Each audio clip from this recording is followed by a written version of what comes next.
हमें कोई नहीं पहचान सकता। कबीर साहब आए, सत्संग करके चले गए, 120 साल तक कोई पहचान नहीं पाया कौन आया कौन गया। कोई उसको बाबा जी समझता रहा, कोई उसको धर्म प्रचारक समझता रहा, कोई उसको समाज सुधारक समझता रहा, कोई उसको कवि कहता रहा। कवि आए 10वीं की कक्षा में कवि बना दिया कबीर साहब को, पढ़ो उनके दोहे लटो फिर एग्जामों पर। वो आए क्यों आए, क्यों आए, क्या करने आए हैं, कोई नहीं जानता। साहिब खुद समझा रहे हैं कि मैं कहां से आया हूं। साधु अविगत से चला आया और कोई मेरा भेद मर्म ना पाया। ना हम लीना गर्भ बसेरा और बालक हुए दिखलाया। साधु अविगत से चला आया। मात पिता मेरे कछु नाही और ना मेरे घर दासी। जुल्हे का सुत आन कहाया और जगत करे मेरी हासी। जुल्हे का पुत्र बना दिया कहते मुझे। तो आज उसी परमात्मा को समझना है, मालिक को समझना है, जो अपने बच्चों को तारने के लिए नाना प्रकार की लीलाएं करता है, समझाने के लिए बहुत कुछ करता है, लेकिन ये जीव नहीं समझ। आदि नाम अनुभाग सुनाया और मूर्ख जीव समझ नहीं पाया। बावन अक्षर जल्दी समझ में आया थे इसको। कोई बाबा मिल जाएगा, बेटा जपले राम राम अच्छी तरह समझ में आता, ठीक है बाबा जी, सारी उम्र लगा देगा राम राम राम करने में। और नानक साहब कह रहे राम राम करता सब जग फिरे और राम न पाया जाए। ऐसे नहीं मिलेगा राम, ऐसे नहीं मिलेगा। तो कैसे मिलेगा, इसको समझना पड़ेगा। तो आज का सत्संग शुरू करने से पहले परमात्मा के नाम पे जयकार लगाएंगे और फिर सत्संग शुरू करेंगे।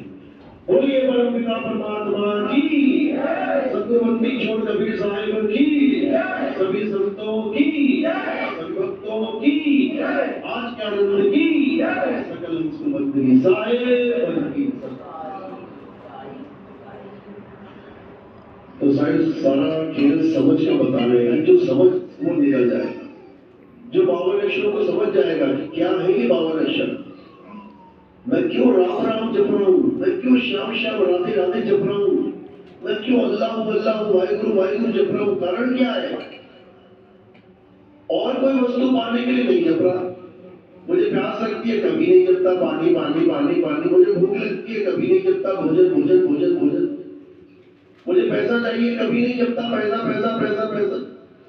मतलब परमात्मा ही इतना सस्ता हो गया कि तुम्हारे 4 बार 5 बार बोलने पर वो अब मिल जाएगा तुम्हें। ऐसा नहीं होता भाई, ऐसा नहीं होता। तो साहिब समझा रहे हैं, वो को कहा ढूंढे रे बंदे, मैं तो तेरे पास में। जिस चीज को तुम ढूंढ रहे हो तुम्हारे पास है। कोई उसे 16 संख योजन दूर बता रहा है, कोई उसे कह रहा है काशी में जाके मिलेगा, कोई कह रहा है वहां दर्शन कर लो जाके, कोई कह रहा है मक्का मदीना आ जाओ, कोई कहीं बुला रहा, कोई कहीं बुला रहा। वो है कहां? अरे घट में पड़ी वस्तु नहीं सूझे और बाहर ढूंढन जासी, जल में मीन प्यासी, वो देखते आवे हंसी। इसी को समझना है। लेकिन ये उसके समझ में आता है जिस पर मालिक की कृपा हो। नहीं तो लोग नाम जपते जपते मर जाते हैं। कोई 5 नाम लेके बैठा, जो निरंजनों का रर का सोहम सतनाम, सारी उम्र यही जपते जपते जपते बर्बाद कर लिया जीवन। कोई 3 नाम लेके बैठा, सतपुरुष अकाल पुरुष शपथ रूपी राम, सारी उम्र बर्बाद कर ली नाम जपने में। कोई अल्लाह अल्लाह करके, कोई राम राम करके, कोई राधे राधे करके, है 52 अक्षर। बस अक्षर अलग अलग प्रकार के हैं। कोई कहता रा म ये सत्य है, कोई कहता र ही म ये सत्य है, कोई कहता हा री सत्य है, कोई कहता है कृष्ण सत्य है, कोई कहता वाहेगुरु सत्य है। जबकि इन सब में कोई सत्य नहीं है। कारण क्या है, क्यों नहीं है? क्योंकि ये सब अक्षर हैं, इंसानों के द्वारा बनाए गए अक्षर हैं। इंसानों ने सारे अक्षर बनाए, अक्षरों से शब्द बनाए, शब्द से साधना बना ली। ये नाम जपोगे तो मिलेगा, वो नाम जपोगे तो मिलेगा, ऐसे नहीं मिलेगा। साहिब समझा रहे हैं, ये स्वर व्यंजन है। इन स्वर व्यंजन को समझ लो। स्वर व्यंजन का मेल नहीं है और पावन का वो खेल नहीं है। खेल है, लेकिन उसे समझने में विवेक चाहिए, विवेकी अंश चाहिए। तो विवेकी अंश का विवेक कैसे जगेगा? जब उसको विवेकी गुरु मिलेगा। विवेकी गुरु नहीं मिला तो किसी का विवेक जगने वाला नहीं। इसीलिए साहिब ने बोला कि अच्छी बात है, कोई भी गुरु तुमने धारण किया, अच्छी बात है। गुरु मेरे सब ही बड़े, अपनी अपनी ठौर और शब्द विवेक की पारखी, सो पाथे का मोर। गुरु तो बहुत है संसार में, हर गली में गुरु बैठा हुआ है, हर गांव में कोई ना कोई गुरु मिल जाएगा। लेकिन जो सच्चा गुरु है वो क्या है? शब्द विवेक की पारखी, जो तुम्हें शब्द का विवेक करके परख करनी सिखा दे, वही शब्द विवेक की पारखी। और जब वो तुम्हारे जीवन में आ जाएगा तो तुम्हारे जीवन से जितने भी नकली नाम है वो सब छूट जाएंगे, क्योंकि उसका काम ही यही है। उसका काम नामदान देना है, लेकिन नामदान छुड़वाना भी है। वो नाम देता है लेकिन नाम छुड़वाता भी है। अब कौन से छोड़ने हैं, कौन से पकड़ने हैं, ये समझ लो। सोई गुरु पूरा कहावे, जो दो अक्षर का भेद बतावे, एक छुड़ावे एक लखावे, तब प्राणी निज घर को जावे। ये 52 अक्षर छुड़वा देगा तुम्हारे। हिंदू है तो राम राम छोड़ दे, सिख है तो वाहिगुरु छोड़ दे, मुस्लिम है तो अल्लाह अल्लाह छोड़ दे, ईसाई है तो हालेलुया छोड़ दे। फिर पकड़े क्या? उस सत्य को पकड़े जिसके लिए हर धर्म में ये बताया गया कि परमात्मा क्या है? सत्य है।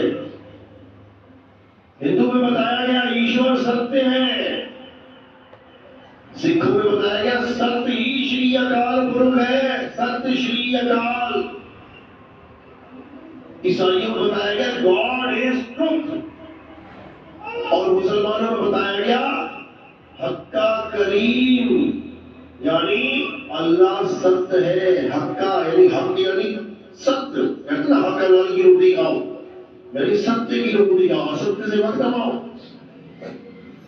जब चारों धर्म सत्य पे ही आ गए कि सत्य ही गॉड है, सत्य ही अल्लाह है, सत्य ही रब है, सत्य ही वाहिगुरु है, तो हम नामों के पीछे ना लड़के, अरे सत्य की खोज कर ले, सत्य की खोज कर ले। सत्य है क्या?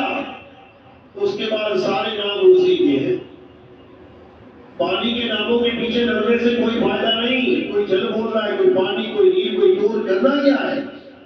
पानी के नामों को छोड़ के तत्व की खोज करो कि पानी होता क्या है? क्या होता है? H2O। H2O पानी है, हाइड्रोजन के 2 और ऑक्सीजन का 1 मॉलिक्यूल। जब ये मिल जाएगा तो तुम्हें तत्व ज्ञान हो जाएगा, फिर नाम ज्ञान नहीं चलेगा। वहां पर कोई जल वाटर नीर तो करने की जरूरत नहीं पड़ेगी। यही कबीर साहब समझा रहे हैं कि तत्वदर्शी को जानो।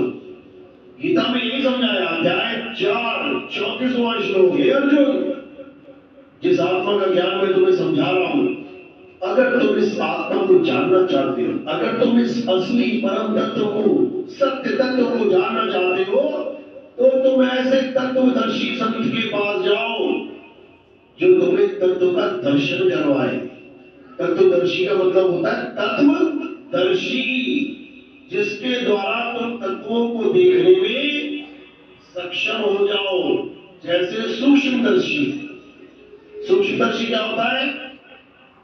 जिससे तुम उन सूक्ष्म जीवों को देखने में सक्षम हो जाते हो जो तुम्हें खुली आंख से नहीं दिखते, उसको सूक्ष्मदर्शी कहते हैं। दूरदर्शी यानी टेलीस्कोप, जो दूर से दूर तत्वों को तुम्हें देखने में सक्षम बना दे।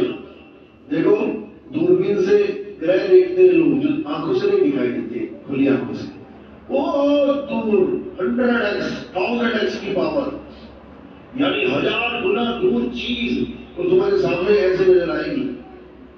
तो उसमें कोई मंत्र नहीं जपना भाई, उसमें कोई जाप नहीं करना। तत्वदर्शी मतलब असत्य तत्व को छुड़वावे और सत्य